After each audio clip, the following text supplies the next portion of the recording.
नमस्कार साथियों, आप सभी का स्वागत है पीसीएस एग्ज़ाम के ऑनलाइन यूट्यूब प्लेटफॉर्म पर। और जैसा कि आप जानते हैं कि यह एक एनसीईआरटी की कक्षा 6 से लेकर कक्षा 12 तक की पाठ्यपुस्तकों पर इतिहास विषय पर आधारित एक श्रृंखला है, जिसका यह दूसरा वीडियो है। और इस वीडियो में हम मुख्य रूप से बात करने वाले हैं कक्षा 6 की पाठ्यपुस्तक जो है एनसीईआरटी की, उसके अध्याय 2 की समरी यानी सारांश पर। आखेट खाद्य संग्रह से भोजन उत्पादन तक एक सफ़र की हम इसमें चर्चा करेंगे। किस तरह से जो है शिकार करते हुए भोजन को इकट्ठा करके रखने की जो आदत थी मनुष्य की, प्रारंभिक मानव की, आरंभिक मनुष्य की, वहाँ से लेकर के उसने भोजन के उत्पादन तक का यानी खेती किसानी तक का सफ़र तय किया। जैसा कि आप जानते हैं कि ये कक्षा 6 की पाठ्यपुस्तक में हमारे अतीत भाग 1 के अंतर्गत हम एंशंट हिस्ट्री ऑफ इंडिया के बारे में मुख्य रूप से पढ़ने वाले हैं। साथ ही साथ एनसीईआरटी की जैसी आदत है, हम समान समय में समांतर विश्व में क्या हो रहा था इसकी भी बात इस अध्याय में और तमाम अध्यायों में करेंगे, है ना। तो चलिए शुरू करते हैं। और आप जानते ही हैं कि एनसीईआरटी का यह एक समराइज वीडियो है, जिसमें हम इस अध्याय की समरी को समझने की कोशिश करेंगे, सारांश को देखेंगे, है ना।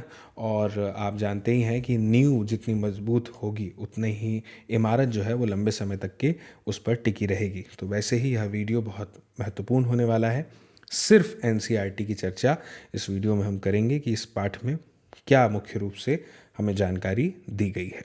तो जैसा कि आप देख रहे हैं, पहला शीर्षक है आरंभिक मानव, आखिर वे इधर उधर क्यों घूमते थे, है ना। तो देखिए, इसमें सबसे पहले हमें यही बताया है कि ये जो हमारा उपमहाद्वीप है, इसमें 20 लाख साल पहले जो है लोग रहा करते थे, है ना। उन लोगों के बारे में हमें बात खबर है, हम जानते हैं। और हमने जो उन्हें नाम दिया है वो क्या है? आखेटक और खाद्य संग्राहक। आखेटक का मतलब होता है शिकारी और खाद्य संग्राहक का मतलब होता है भोज्य पदार्थों को इकट्ठा करके रखने वाले, फल फूल, है ना, जो भी खाने योग्य पदार्थ हैं उनको, है ना, चाहे वह जीव का मांस हो और भी तमाम चीज़ें। इसके बाद लिखा है कि भोजन का इंतज़ाम करने की जो विधि है उनके आधार पर उन्हें इस नाम से पुकारा जाता है ना। देखिए, सामान्य तौर पर क्या होता है ना कि जब भोजन की बात आती है उन लोगों की जिनकी हम बात कर रहे हैं कि वो 20 लाख साल पहले जिनका अस्तित्व था इसी उपमहाद्वीप पर, तो जंगली जानवरों का वो शिकार किया करते थे, हमें ये बात पता है। और चिड़ियों को पकड़ते थे। पहले ही वीडियो में आपने देखा होगा, मैंने आपको बताया था कि जो इतिहासकार हैं वो क्या करते हैं, तमाम प्रकार की चीज़ें जो है इकट्ठा करते हैं ताकि हमारे सामने इन जानकारियों को प्रस्तुत कर पाएँ, है ना। तो चिड़िया पकड़ते थे, फल मूल, दाने, पौधे, पत्तियाँ, अंडे, ये सब वो इकट्ठा करते थे। कारण क्या था ये सब इकट्ठा करने का? बस तमाम प्रकार की ये जानकारी इकट्ठा करना कि किस प्रकार के भोज्य पदार्थों का उस समय जो है सेवन किया जाता था और उनकी जीवन शैली क्या थी। विशाल वन संपदा से ऐसे लोग भली भांति परिचित थे साथियों। इसके बाद आगे लिखा है, आखेटक खाद्य संग्राहक समुदाय के लोग एक जगह से दूसरी जगह पर घूमते रहते थे। घुमक्कड़ प्रकृति के लोग थे ये, और ऐसा करने के उस समय उनके पास कई कारण थे, है ना। आपसे अगर मैं पूछूं कि क्या कारण हो सकता है, तो आप क्या कहेंगे कि भाई कई बार अब ये चूंकि हम इस उपमहाद्वीप की बात कर रहे हैं तो मौसम एक जैसा तो नहीं रहता, है ना। तो कई बार मौसम परिवर्तन के कारण उन्हें एक जगह से एक स्थान से दूसरे स्थान पर जाना पड़ता होगा, जलवायु परिवर्तन की वजह से, कई बार प्राकृतिक आपदाओं की वजह से, है ना, कई बार भोजन की तलाश में। तमाम ऐसे कारण हैं। देखते हैं इस पाठ्यपुस्तक में क्या कारण दिए हैं। पहला कारण ये बताया है कि एक ही जगह पर अगर ज़्यादा दिनों तक वो रहते तो आसपास के पौधों को, फलों को, जानवरों को खा करके समाप्त कर दिया करते होंगे, है ना। यही कारण रहा होगा और इसीलिए भोजन की तलाश में उन्हें दूसरी जगहों पर, दूसरे स्थानों पर जाना पड़ता था। इसके बाद लिखा है कि दूसरा कारण यह भी हो सकता है साथियों कि अपने शिकार के लिए या फिर कह लीजिए हिरण, मवेशी अपना चारा ढूंढने के लिए एक जगह से दूसरी जगह जाया करते थे। आप जानते हैं कि जानवरों की प्रकृति जो है वो बहुत ही चंचल होती है ना। तो उन्हीं के पीछे पीछे ये लोग भी जो है जाया करते होंगे शिकार करने के लिए, है ना। तो ये कारण यहाँ पर दो हमारे सामने स्पष्ट हो गए हैं। तीसरा कारण जो है वो क्या है कि पेड़ और पौधे जो हैं ऐसे होते हैं, आप जानते हैं कि फल और फूल अलग अलग मौसम में उगते हैं, है ना, पनपते हैं। ऐसा बिल्कुल नहीं होता कि एक ही पेड़ में हर समय जो है फल उग रहे हैं। आम हर मौसम में नहीं उगता, हम जानते हैं, है ना। तो बस यही बात यहाँ पर रखी गई है हमारे सामने कि अलग अलग मौसम में अलग अलग फल फूल उगते हैं। यही कारण है कि मौसम के अनुसार अन्य इलाकों में वे घूमते होंगे। चौथा कारण क्या दिया है हमारे सामने? आप जानते हैं कि जल बिना जीवन संभव नहीं है ना? पानी होना बहुत ज़रूरी है। तो यहाँ पे यही बताया है कि पानी के बिना किसी भी प्राणी, पेड़ पौधे का जीवित रहना संभव नहीं होता। और पानी झीलों, झरनों, नदियों में ही मिलता है ना? और कहीं तो मिलता नहीं है पीने योग्य जल। तो ये बात और है कि कई सारी नदियाँ हैं, झीलें हैं जिनका पानी कभी नहीं सूखता। लेकिन कुछ झीलें और नदियाँ ऐसी भी हैं जिनमें पानी जो है वो बारिश के बाद ही मिलता है। तो ऐसी जगह पर जो लोग रहते थे, है ना, उनको तो पलायन करना ही पड़ता होगा भाई। गर्मी के दिनों में जब पानी नहीं रहेगा तो उन्हें तो कहीं ऐसी जगह जाना पड़ेगा जहाँ उन्हें पीने के लिए, उपयोग के लिए जल जो है वो प्राप्त हो सके। तो इसीलिए ऐसी झीलों और नदियों के किनारे जो बसे हुए लोग थे उनको सूखे मौसम में, गर्मी के दिनों में पानी की तलाश में इधर उधर जाना पड़ता होगा, है ना। देखिए बड़ी सरलता से हमें वह शीर्षक, ये जो शीर्षक था इसके अंतर्गत दी गई जानकारी समझ में आ गई। अब आगे है एक और शीर्षक कि आरंभिक मानव के बारे में जानकारी है जो है वो हमें कैसे मिलती है, कैसे पता चलता है कि ये लोग, अभी हमने कितनी सारी बातें करी ना कि ये लोग क्या करते थे, कैसे कैसे करते थे, तो ये जानकारी हमें मिलती कैसे है? ये तो एक बुनियादी प्रश्न है, इसकी समझ हमारे अंदर होना बहुत ज़रूरी है साथियों। तो देखिए यहाँ पे हमें बताया है कि जो पुरातत्वविद है ना, पुरातत्वविद, पुरातत्व विज्ञान जो विषय है उससे जुड़े हुए लोगों को कहा जाता है। यहाँ पर मैं आपको बता दूं कि पुरातत्व विज्ञान जो है ये एक ऐसा विषय है जिसमें खुदाई जब होती है ना, टीलों की, टीले क्या होते हैं आप तो जानते ही हैं कि जब ऐसी सतह होती है जो उभरी हुई होती है समतल तल से, हम समतल जगह में रहते हैं तो उसके नीचे जब खुदाई हो और कोई सभ्यता मिल जाए तो उसे कहते हैं टीला। तो उनका जो अध्ययन है वो पुरातत्व विज्ञान के अंतर्गत किया जाता है और ऐसे जो लोग जो करते हैं अध्ययन उन्हें कहा जाता है पुरातत्वविद। तो उनको कुछ ऐसी वस्तुएं मिली हैं जिनका निर्माण और उपयोग आखेटक खाद्य संग्रह किया करते थे साथियों। और ये बिल्कुल संभव है कि लोगों ने अपने काम के लिए पत्थरों, लकड़ियों और हड्डियों के औजार उस समय बनाए हों। पत्थरों के औजार आज भी बचे हुए हैं, है ना? ठीक है। अब इनमें से कुछ औजारों का उपयोग किस लिए किया जाता होगा? फल फूलों को काटने के लिए किया जाता होगा, हड्डी और मांस को काटने के लिए किया जाता होगा, पेड़ों की छाल, जानवरों की खाल को उतारने के लिए भी किया जाता रहा होगा, है ना। कुछ के साथ हड्डियों और लकड़ियों के मुट्ठे लगे हुए मिले हैं, है ना। मुट्ठे लगाकर भाले और बाण जैसे हथियार जो है उस समय बनाए जाते थे।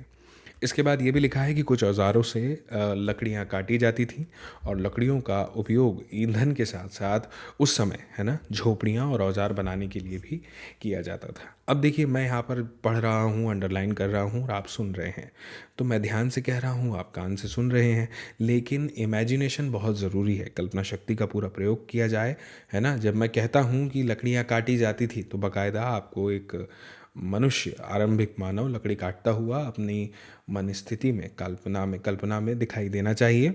इससे क्या होता है कि जो तथ्य हैं वो हमारे लिए लंबे समय तक हमारे जहन में, हमारे मस्तिष्क में रहते हैं, ठीक है। और याद करने में भी हमें आसानी होती है। हालांकि अभी तक जो पढ़ाई है वो अपनी कॉन्सेप्चुअली चल रही है, ऐसा कोई फैक्ट मैंने आपको बताया नहीं है और अभी आया नहीं है जो आपको याद रखना है। सिर्फ समझ पर आधारित अध्ययन है अभी शुरुआत में।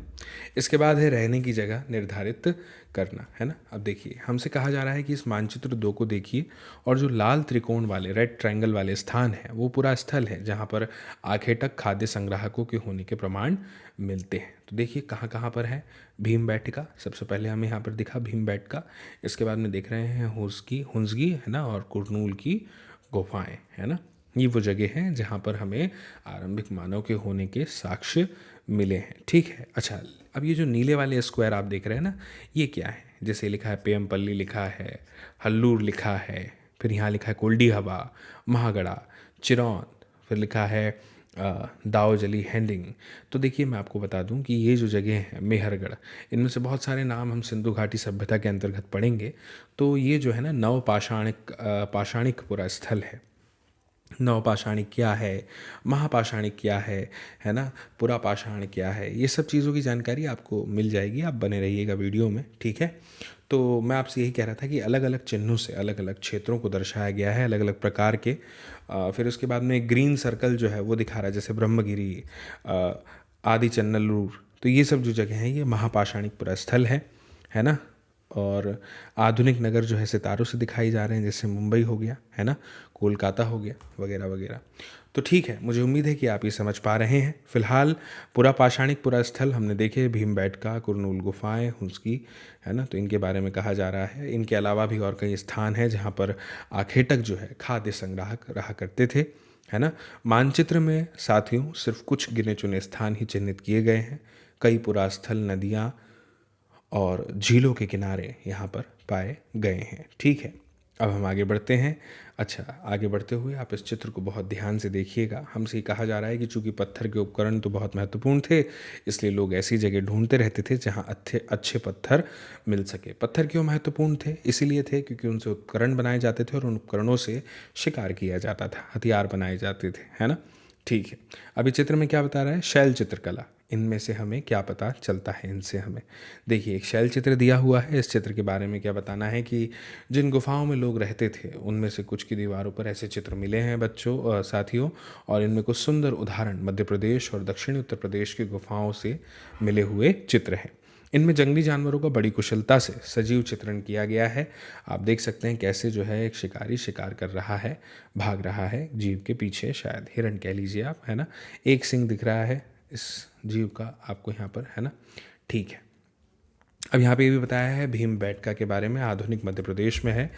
इस पुरा स्थल पर गुफाएं और कंदराएं मिली हैं साथियों। लोग इन गुफाओं में इसलिए रहते थे, कारण समझ लीजिए, पहले कारण जान लीजिए क्यों रहते थे।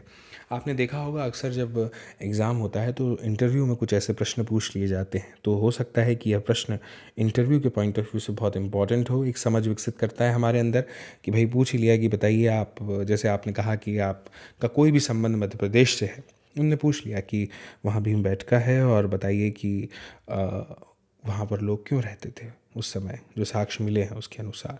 तो आप कहेंगे कि लोग इन गुफाओं में इसलिए रहते थे क्योंकि यहाँ उन्हें बारिश, धूप और हवाओं से राहत मिलती थी। ये गुफाएं नर्मदा घाटी के पास हैं, है ना। यहाँ पे एक प्रश्न भी है कि क्या तुम बता सकते हो कि रहने के लिए लोगों ने ये जगह क्यों चुनी? क्योंकि सुरक्षित थी, ढकी हुई थी, प्राकृतिक तौर से निर्मित थी, है ना, ज़्यादा मेहनत नहीं करनी होती थी और तमाम संसाधन जो जीविकोपार्जन के लिए महत्वपूर्ण है वो यहाँ पे उस समय उपलब्ध थे। ठीक है, चित्र जो है ये भीमबेटका का है। आप यहाँ पे इस चित्र में स्पष्ट तौर पर गुफाओं को देख सकते हैं। ठीक है, अब देखिए एक शब्द हमारे सामने आया, पुरास्थल। मैंने आपसे कहा महापाषाण कालिक पुरास्थल। तो पुरास्थल का मतलब क्या है उसको थोड़ा समझ लीजिए। पुरास्थल उस स्थान को कहते हैं। देखिए, आपके पास में एक नोटबुक और पेन होना बहुत ज़रूरी है। मैं अक्सर अपने वीडियो में कहता हूँ, अगर आपके पास में नोटबुक है, पेन है, तो आप एक अच्छे विद्यार्थी की तरह सारी चीज़ों को ना सिर्फ समझेंगे बल्कि उन्हें नोट डाउन करके रखेंगे ताकि आने वाले समय में आपके वो काम आए। तो पुरास्थल क्या है? पुरास्थल उस स्थान को कहते हैं साथियों जहाँ पर औजार, बर्तन और इमारतों जैसी वस्तुओं के अवशेष मिलते हैं। ऐसी वस्तुओं का निर्माण लोगों ने अपने काम के लिए किया था और बाद में वे उन्हें वहीं छोड़ गए। ये ज़मीन के ऊपर, अंदर, कभी कभी समुद्र और नदी के तल में भी पाए जाते हैं और इन पुरास्थलों के बारे में आपको अगले अध्यायों में बताया जाएगा। इसके बारे में हम अगले अध्यायों में विस्तार से चर्चा करेंगे। तो एक मोटा माटी तौर पर आप समझ चुके हैं कि पुरास्थल क्या होते हैं, है ना। ऐसी जगह कह लीजिए जहाँ पर हमें कुछ पुरा वस्तुएं प्राप्त हुई हैं, जैसे औजार, बर्तन, इमारत, है ना, और उस पर फिर क्या किया जाता है? अध्ययन किया जाता है। अब बात करते हैं एक बहुत ही महत्वपूर्ण खोज की। आप जानते हैं इस खोज के बिना हमारा विकास संभव ही नहीं था, वो है आग की खोज, है ना। देखिए, कुरनूल की गुफा मैंने आपको बताई थी अभी मानचित्र में, है ना। तो उसमें क्या दिया था ना, वहाँ पे ना राख के अवशेष मिले। अब राख के अवशेष मिले, इससे क्या पता चलता है कि आग के बारे में जानकारी मिलती है। इसका मतलब तो यही है ना कि आरंभिक लोग जो हैं वो आग जलाना उस समय सीख गए थे। अब आप कहेंगे कि ऐसा भी तो हो सकता है कि अपने आप आग लग गई हो, जंगलों में कई बार लग जाती गर्मी के दिनों में, है ना। लेकिन नहीं, ऐसा नहीं है। बराबर प्रॉपर अध्ययन के बाद ये बात हमारे सामने रखी गई है। कैसे, ये भी आपको समझ में आएगा। आग का इस्तेमाल ना साथियों कई कार्यों के लिए किया गया होगा, जैसे कि प्रकाश के लिए, मांस को भुनने के लिए और खतरनाक जानवरों को दूर आदि भगाने के लिए। पहले तो कच्चे ही मांस खाया जाता होगा, कभी कोई जला हुआ मांस मिल गया होगा, खा के देखा होगा तो महसूस हुआ होगा कि नहीं, ये पहले कच्चे वाले से ज़्यादा आसानी से जो है टूट जाता है और स्वाद भी थोड़ा फ़र्क मालूम हुआ होगा, है ना। तो ऐसे ही फिर जो है यहाँ पर प्रक्रिया प्रारंभ हो गई होगी आग में उन्हें जलाकर भुना हुआ मांस खाने की, ठीक है ना। तो कल्पना करने से चीज़ें जो हैं वो आसान हो जाती हैं, ठीक है। फिर आगे यही लिखा हुआ है कि मांस भुनने के लिए और ख़तरनाक जानवरों को दूर भगाने के लिए आग का प्रयोग किया गया होगा और नाम और तिथियों के बारे में जानकारी यहाँ पे दी हुई है। मैं इसके संदर्भ में आपको बताता हूँ। जैसा कि मैंने बताया था कि मैं आपको बताऊँगा कि पूरा पाषाण काल है ना, मध्य पाषाण काल, नव पाषाण काल क्या है। तो ये वही जानकारी है, बहुत ध्यान से समझिएगा, बहुत ही महत्वपूर्ण है। काल के विभाजन से संबंधित भी है। यहाँ पे लिखा है, हम जिस काल के बारे में पढ़ रहे हैं यानी जिस समय के बारे में पढ़ रहे हैं, पुरातत्वविदों ने उनके बड़े बड़े नाम रखे हैं। अभी हम अध्याय में जिस समय के बारे में पढ़ रहे हैं ना, पुरातत्वविदों ने क्या किया है, उसको बांट दिया है अलग अलग हिस्सों में समय पर आधारित, और उसके अलग अलग बड़े बड़े नाम रख दिए। अब हमें इन नामों को रटने की ज़रूरत इसलिए नहीं पड़ेगी क्योंकि हम यहाँ पर इन नामों के पीछे की वजह को समझ जाएंगे, फिर हमारे लिए बड़ा आसान हो जाएगा। समझिए, आरंभिक काल को वे पुरापाषाण काल कहते हैं। यह दो शब्द यानी पुरा, जिसका मतलब प्राचीन होता है, और पाषाण यानी पत्थर से बना है। साथियों, यह जो नाम है पुरा स्थलों से प्राप्त पत्थर के औजारों के महत्व को बताता है। और मैं आपको बता दूं कि पुरा पाषाण काल 20 लाख साल पहले से 12,000 साल पहले के दौरान का समय माना जाता है। अब आप कहेंगे कि इतना लंबी समय अवधि को एक ही जगह पर कर दिया और कितनी सारी जानकारी होगी, तो ऐसा नहीं है। जानकारी हमें इस बारे में कम है हमारे पास में, क्योंकि उस समय कोई किताबें नहीं लिखी गई जो हमें जानकारी दें, कोई यात्रियों का वर्णन हमें नहीं मिलता, बस कुछ गुफाओं में बने हुए कुछ चित्र मिलते हैं और कुछ साक्ष्य जो हमें मिल गए, कुछ पुरावस्तुएं, पुरातत्व इस जगह पुरातत्वविदों ने जो खोजी है ना, बस वही है हमारे पास। कोई बहुत लंबा चौड़ा इतिहास हमारे पास में नहीं है, जैसा कि हमारे पास में उपलब्ध है आधुनिक भारत का इतिहास, उस तरह से नहीं है हमारे पास में, विस्तृत विवरण नहीं है। ठीक है, इसके बाद है, इस काल को भी 3 भागों में विभाजित किया गया है। यानी ये जो 20 लाख साल की बात हुई है, इससे लेकर के 12,000 साल तक का जो समय था, इसको भी 3 भागों में बांट दिया गया है ना। पुरापाषाण युग, आरंभिक और मध्य के नाम से। सबसे पहले आरंभिक, फिर मध्य और फिर उत्तर पुरापाषाण युग। दोस्तों, क्या है ना कि मानव इतिहास की लगभग 99% जो कहानी है वो इसी काल के दौरान घटित हुई है। इस बात को आप ध्यान रखिएगा। जिस समय में, जिस काल में हमें पर्यावरणीय बदलाव मिलते हैं, उसे मेसोलिथ यानी मध्य पाषाण युग कहते हैं, मीजोलिथ। ठीक है ना, तो मेसोलिथ किसे कहा जा रहा है, मध्य पाषाण युग को कहा जा रहा है। इसलिए कहा जा रहा है क्योंकि इस समय हमें कई सारे पर्यावरणीय बदलाव जो हैं वो देखने में आए हैं और हमें मिले हैं। इसका समय कब है, इसका समय लगभग 12,000 साल पहले से लेकर 10,000 साल पहले तक का माना गया है। इस काल में, इस समय में साथियों, पाषाण औजार आमतौर पर बहुत छोटे छोटे होते थे। इन्हें माइक्रोलिथ यानी लघु पाषाण कहा जाता है। प्रायः इन औजारों में क्या है, हड्डियों या लकड़ियों के मुट्ठे लगे हैं, हंसिया और आरी जैसे औजार हमें देखने को मिलते हैं। साथ ही साथ पुरापाषाण युग वाले औजार भी इस दौरान बनाए जाते रहे, है ना, एकदम से छोड़ा नहीं गया उन्हें भी। और अगले युग की शुरुआत लगभग 10,000 साल पहले से जो है होती है, और यहाँ पे ये बताया है कि इसे नवपाषाण युग कहा जाता है। नवपाषाण का क्या मतलब होता होगा, है ना, कि जब हमने पाषाण का आधुनिक उपयोग सीख लिया, है ना। कहने का मतलब छोटे छोटे पत्थरों से हथियार बनाना, नुकीले भाग करना और भी बहुत सारी चीज़ें। तो हमने कुछ स्थानों के नाम इस तरह से दे दिए हैं, हमसे कहा जा रहा है। ऐसे अनेक नाम हम अगले अध्यायों में देखेंगे। अब बात करते हैं बदलती जलवायु की। साथियों, लगभग 12,000 साल पहले दुनिया की जलवायु में जो बदलाव आए, जो परिवर्तन आए, वो बहुत बड़े बड़े थे, और इससे क्या होने लगा, ग्लोबल वार्मिंग यानी गर्मी जो है वो बढ़ने लगी। अब जब गर्मी बढ़ने लगी तो परिणाम क्या सामने आएंगे कि क्षेत्रों में जो घास वाले मैदान हैं वो बनने लग जाएंगे। आप जानते हैं गर्मी के मौसम में आप कैसे घास वाले मैदान देखते हो। हिरण, बारहसिंगा, भेड़, बकरी, गाय जैसे जो जानवर हैं उनकी संख्या इससे बढ़ती चली जाएगी, जो घास खा करके जिंदा रह सकते हैं।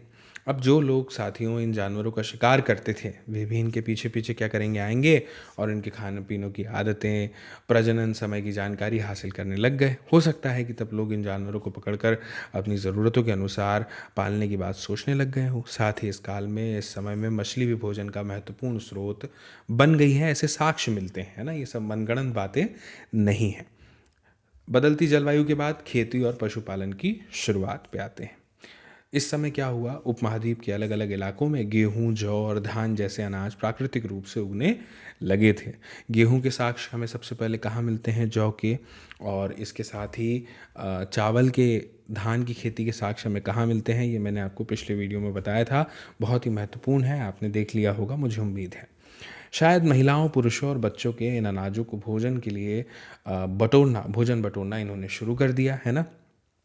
और ये भी सीखने लग गए होंगे कि अनाज कहाँ उगते थे और कब पककर तैयार होते थे, है ना? ऐसा करते करते फिर आगे क्या हुआ होगा, इन अनाजों को ये लोगों ने खुद पैदा करना सीख लिया होगा और इस प्रकार धीरे धीरे ये लोग क्या बन गए, कृषक बन गए, किसान बन गए, है ना? इसी तरह साथियों, लोगों ने अपने घरों के आसपास चारा रखकर जानवरों को आकर्षित किया, उन्हें पालतू बनाया। सबसे पहले जिस जंगली जानवर को पालतू बनाया गया वह कुत्ते का जंगली पूर्वज था। धीरे धीरे लोग भेड़, बकरी, गाय और सूअर जैसे जानवरों को अपने घर के नज़दीक आने को उत्साहित करने लगे और ऐसे जानवर झुंड में रहते थे, ज़्यादातर घास खाते थे। ठीक है, अक्सर लोग अन्य जंगली जानवरों के आक्रमण से इनकी सुरक्षा करते थे। भाई, अन्य भी तो जंगली जानवर है जो इन पर हमला करते होंगे, तो इनकी सुरक्षा की जाती थी चूँकि इन्हें पाला जाता था। और इस तरह धीरे धीरे वे लोग पशुपालक बन गए। तो कैसे कृषक बने आरंभिक मानव और कैसे आरंभिक मानव पशुपालक बना, ये हमने जो है मुख्य रूप से समझा, है ना? ठीक है, इसके बाद है बनने की प्रक्रिया के अंतर्गत छोटी सी जानकारी है, मैं पढ़ता हूँ, ध्यान से समझिएगा। लिखा है कि लोगों द्वारा पौधे उगाने और जानवरों की देखभाल करने को बसने की प्रक्रिया का नाम यहाँ पर दिया गया है कि लोगों ने जब पौधे उगाना शुरू किया, कृषक बने और फिर जानवरों की देखभाल करने लगे। तो अब एक जगह से दूसरी जगह पर भ्रमण करना तो इतना आसान नहीं होगा क्योंकि अपनी ज़मीन, अपनी खेती हो गई यहाँ पे, है ना? तो फिर मान लीजिए कि उनका बसना एक जगह पे शुरू हो गया। अपनाए गए ये पौधे और जानवर अक्सर जंगली पौधों और जानवरों से अलग होते हैं और इसकी वजह क्या है कि बसने की प्रक्रिया की दिशा में अपनाए गए पौधे या जानवरों का लोग चयन करते हैं। उदाहरण के तौर पर लोग उन्हीं पौधों और जानवरों का चयन करते हैं साथियों जिनके बीमार होने की संभावनाएं कम होती है। और यही नहीं है, एक चीज़ और भी दी गई है कि लोग उन्हीं पौधों को भी चुनते हैं जिसमें बड़े दाने और अनाज पैदा होते हैं, साथ ही जिनकी मजबूत डंठलें अनाज के पक्के दानों के भार को संभाल सकती हैं। अब ऐसे पौधों के बीजों को संभाल कर रखा जाता है, क्यों? ताकि फिर से उगाने के लिए उनके गुण सुरक्षित रहें, कहीं वो नष्ट न हो जाएं। ठीक है, आगे देखिए क्या है। उन्हीं जानवरों को आगे प्रजनन के लिए चुना जाता है जो आमतौर पर अहिंसक होते हैं। इसलिए हमें क्या पता चलता है कि पाले गए जानवर और खेती के लिए अपनाए गए पौधे जंगली जानवरों और पौधों से धीरे धीरे अलग होते चले गए। मिसाल के तौर पर जंगली जानवरों की तुलना में पालतू जानवरों के दांत और सींग कैसे होते हैं? छोटे होते हैं। जंगली जानवरों के बड़े बड़े होते हैं। कारण क्या है कि उन्हें जंगल में रहकर शिकार करना होता है, उसका उपयोग होता है, तो वो उनके बड़े बड़े हैं प्राकृतिक तौर पर। धीरे धीरे जब उपयोग छूटता चले जाता है तो जीन्स में से भी वो चीज़ें हटने लगती हैं। ठीक है, अब देखिए क्या लिखा है। बसने की प्रक्रिया साथियों पूरी दुनिया में धीरे धीरे चलती रही। करीब 12,000 साल पहले ये शुरू हुई और वास्तव में आज हम जो भोजन करते हैं वो इसी बसने की प्रक्रिया की वजह से है। कृषि के लिए अपनाई गई सबसे प्राचीन फसलों में गेहूँ और जौ आते हैं। उसी तरह सबसे पहले पालतू बनाए गए जानवरों में कुत्ते के बाद भेड़ और बकरी आते हैं। ठीक है, ये जानकारी मैंने आपसे कहा कि बेसिक समझ पर आधारित है, तो आपको ये बात खबर होनी चाहिए। इसके बाद एक बहुत ही महत्वपूर्ण शीर्षक हमारे सामने आ गया है, वो है एक नवीन जीवन शैली। ठीक है, समझिएगा, चित्र को देखिए। चित्र में क्या लिखा है? अनाज के उपयोग बीज के रूप में, खाद्य के रूप में, उपहार के रूप में और भंडारण के लिए। ये सभी इसी समय से संबद्ध है ना? सोच के देखिए, उपहार के रूप में, है ना? ठीक है, क्या लिखा है? किसी पौधे के बीज को बोकर अगर आप देखेंगे तो क्या पता चलेगा कि विकसित होने में कुछ वक्त लगता है। इसमें कुछ दिन, महीने या फिर साल तक लग सकते हैं। इसलिए जब लोग पौधे उगाने लग गए ना, तो उनकी देखभाल के लिए उन्हें एक ही जगह पर लंबे समय तक रहना पड़ा था। बीज बोने से लेकर फसलों के पकने तक, पौधों की सिंचाई करने, खरपतवार हटाने, जानवरों चिड़ियों से उनकी सुरक्षा करने जैसे बहुत से काम इनमें शामिल थे। कटाई के बाद अनाज का उपयोग बहुत संभाल कर करना पड़ता था। ठीक है ना? अनाज को भोजन और बीज दोनों ही रूपों में बचा कर रखना बहुत ही ज़्यादा आवश्यक था। कारण इसीलिए लोगों को इसके भंडारण की बात सोचनी पड़ी। ठीक है, बहुत से इलाकों में साथियों लोगों ने क्या किया? मिट्टी के बड़े बड़े बर्तन बनाए, टोकरियाँ बुनी और फिर उन्हें ज़मीन में गड्ढा खोदा। अब बात करते हैं जानवर चलते फिरते खाद्य भंडार। साथियों क्या है कि जो जानवर है, अभी हमने देखा कि कैसे पशुपालक बने कृषक, है ना। तो जो जानवर बच्चे देते हैं जिससे उनकी क्या होती है, संख्या में इजाफा होता है, संख्या बढ़ती है। अगर जानवरों की देखभाल की जाने लग जाएगी तो उनकी संख्या बढ़ती ही रहेगी। साथ ही साथ उनसे दूध भी प्राप्त हो सकता है, वो जो कि भोजन का एक बहुत ही अच्छा स्रोत है। यही नहीं साथियों, जानवरों से हमें मांस भी मिलता है।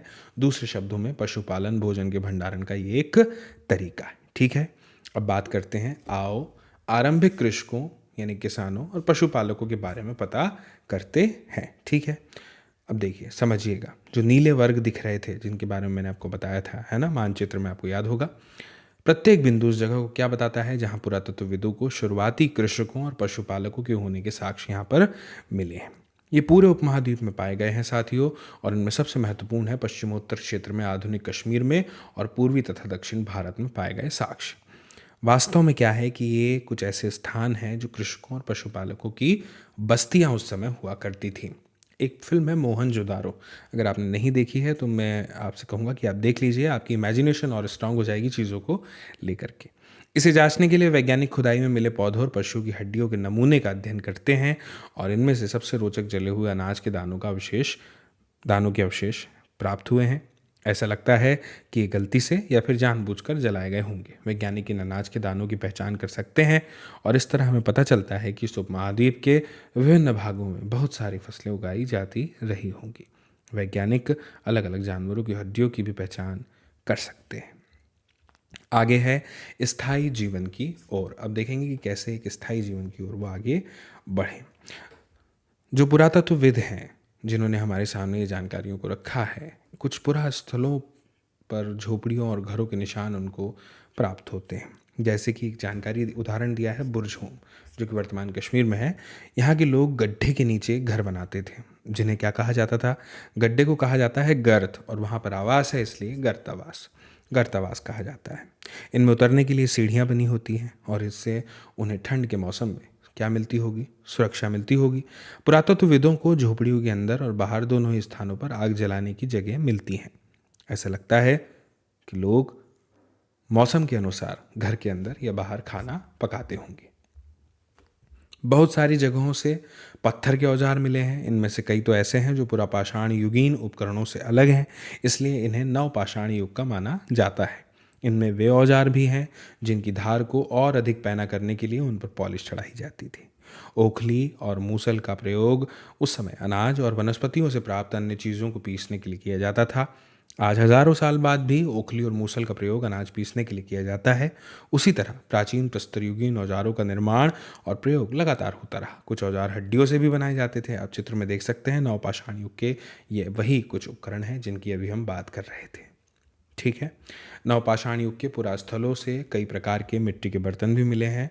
साथियों, कभी कभी इन पर अलंकरण भी किया जाता था। बर्तनों का उपयोग चीज़ों को रखने के लिए किया जाता था। धीरे धीरे लोग बर्तनों का प्रयोग खाना बनाने के लिए भी करने लगे। चावल, गेहूँ, दलहन जैसे जो अनाज, जो कि अब आहार का महत्वपूर्ण हिस्सा बन गए थे, इसके साथ साथ अब लोग कपड़े भी बुनने लगे थे। इसके लिए कपास, रुई जैसे आवश्यक पौधे उगाए जा सकते थे। ठीक है, अब सोचिए कि क्या ये परिवर्तन हर जगह एक साथ आ गए होंगे? क्या नहीं, है ना। ऐसी बात नहीं है साथियों। एक तरफ जहाँ कई जगहों पर स्त्री पुरुष शिकार और भोजन संग्रह करने का काम करते रहे थे, वहीं पर जो अन्य लोग थे उन्होंने हजारों सालों के दरमियान धीरे धीरे खेती और पशुपालन को अपना लिया होगा, है ना। बहुत जगह लोग मौसम के मुताबिक बदल बदल कर अपनी जो कह लीजिए कि जीविका जो है उसको चलाया करते थे। ठीक है, अब सूक्ष्म निरीक्षण के अंतर्गत देखिए क्या है, एक चित्र को देखिए। चित्र है मेहरगढ़ के घर का चित्र है। ये ऐसे दिखते हों, है ना, और जिस घर में आप रहते हैं वो इससे किस प्रकार भिन्न है, तुलना आप कर सकते हैं। यहाँ हमें ये बताया है कि ईरान जाने वाले सबसे महत्वपूर्ण रास्ते बोलन दर्रे के पास एक हरा भरा समतल स्थान है, मेहरगढ़। ठीक है, और संभवतः ये वह स्थान है जहाँ के स्त्री पुरुषों ने इस इलाके में सबसे पहले जौ, गेहूँ उगाना और भेड़ बकरी पालना सीखा था। ठीक है, अलग अलग प्रकार के जानवरों की हड्डियाँ यहाँ से साथियों प्राप्त हुई हैं, जिनमें अगर नाम लें तो हिरण, सुअर जैसे कई जंगली जानवरों और भेड़ बकरियों की हड्डियाँ प्राप्त हुई हैं। मेहरगढ़ में इसके अलावा चौकोर और आयताकार घरों के अवशेष भी मिले हैं। प्रत्येक घर में 4 या उससे ज़्यादा कमरे हैं, और कुछ संभवतः भंडारण के काम आते होंगे, स्टोरेज के लिए, है ना। मृत्यु के बाद सामान्य रूप से मृतक के जो सगे संबंधी होते थे उसके प्रति सम्मान जताया करते थे। लोगों की आस्था थी कि मृत्यु के बाद भी जीवन होता है, इसीलिए कब्रों में मृतकों के साथ कुछ सामान भी रखे जाते थे। मेहरगढ़ में ऐसी कई कब्रें मिली हैं। एक कब्र में एक मृतक के साथ एक बकरी को भी दफनाया गया था। संभवतः इसे परलोक में मृतक के खाने के लिए रखा गया होगा। अब जानकारी है अन्यत्र के नाम से, बहुत ही महत्वपूर्ण जानकारी है, ध्यान से सुनिएगा। मैंने आपको बताया था कि जिस समय हम प्राचीन भारत का इतिहास पढ़ेंगे उसी समय हमें जानकारी मिलेगी, उसी समय में विभिन्न अलग अलग जगहों में विश्व में हो रही घटनाओं की एक झलक देखने को मिलती है। तो यहाँ पे जानकारी है फ्रांस में गुफा में की गई चित्रकारी। चित्र आप देख सकते हैं, लिखा है कि अपने एटलस में फ्रांस ढूंढिए, और चित्र फ्रांस की एक गुफा का है। इस पुरास्थल की खोज लगभग 100 साल पहले 4 स्कूली छात्रों ने की थी, सोचिए। और इस तरह के चित्र लगभग 20,000 साल पहले से लेकर 10,000 साल पहले के बीच बनाए गए होंगे। इनमें कई जानवरों के चित्र हैं।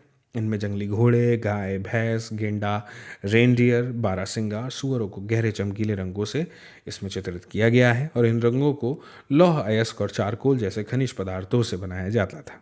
ये संभव है, ये बिल्कुल संभव है कि इन चित्रों को उत्सवों के अवसर पर बनाया जाता था, या फिर उन्हें शिकारियों द्वारा शिकार पर निकलने से पहले कुछ अनुष्ठानों के लिए उस समय बनाया गया होगा।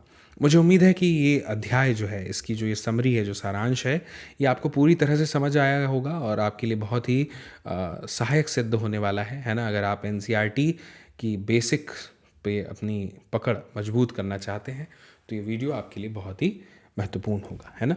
तो इसी तरह के वीडियोस आपको मिलते रहेंगे और जल्द मुलाकात होगी अगले अध्याय में, अगले वीडियो में। तब तक के लिए आप सभी को मेरा नमस्कार। और एक बात, अपने साथियों के साथ इस वीडियो की लिंक को ज़रूर साझा करें, है ना। हमें आवश्यकता है आप सभी के सहयोग की, साथ की, प्यार की। ठीक है, जल्द मिलते हैं अगले वीडियो में। नमस्कार, जय हिंद, जय भारत।